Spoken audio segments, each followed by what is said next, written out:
Karibu tena mtazamaji, niendelee kukujuza anaibuka na kugonga vichwa vya habari. Na wataalamu wa sheria za kimataifa wameonya kuwa kutofuatiliwa kwa sheria kikamilifu kunaweka bara la Afrika katika hatari ya kulitumbukiza na mataifa yake katika enzi mpya ya ukoloni.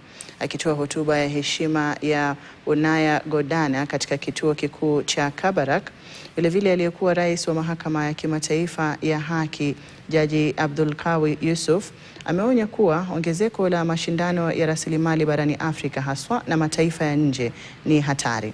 Jaji Yusuf amesisitiza kuwa mfumo wa sheria wa kimataifa unapaswa kubadilika ili kulinda utajiri wa asili ya Afrika, la sivyo kuna hatari ya kurejea katika kipindi ambacho sheria ya nguvu ndio iliyokuwa inaamua hatima ya mataifa.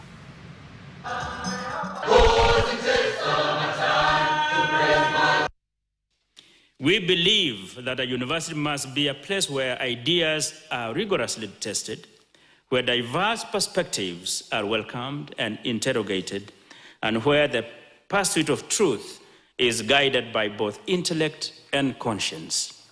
It is for these reasons that today the university is hosting the distinguished lecture in honor of the late Honorable Dr. Waonya Godana.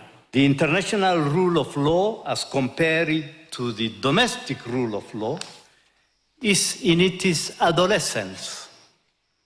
As we all know, adolescence is a transitional period marked by social change and challenges.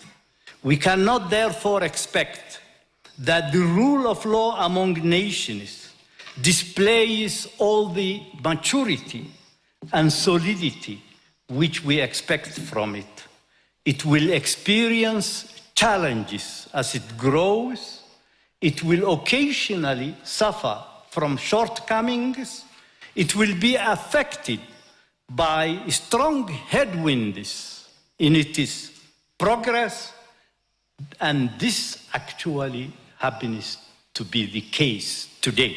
At present, we seem to find ourselves in such headwinds.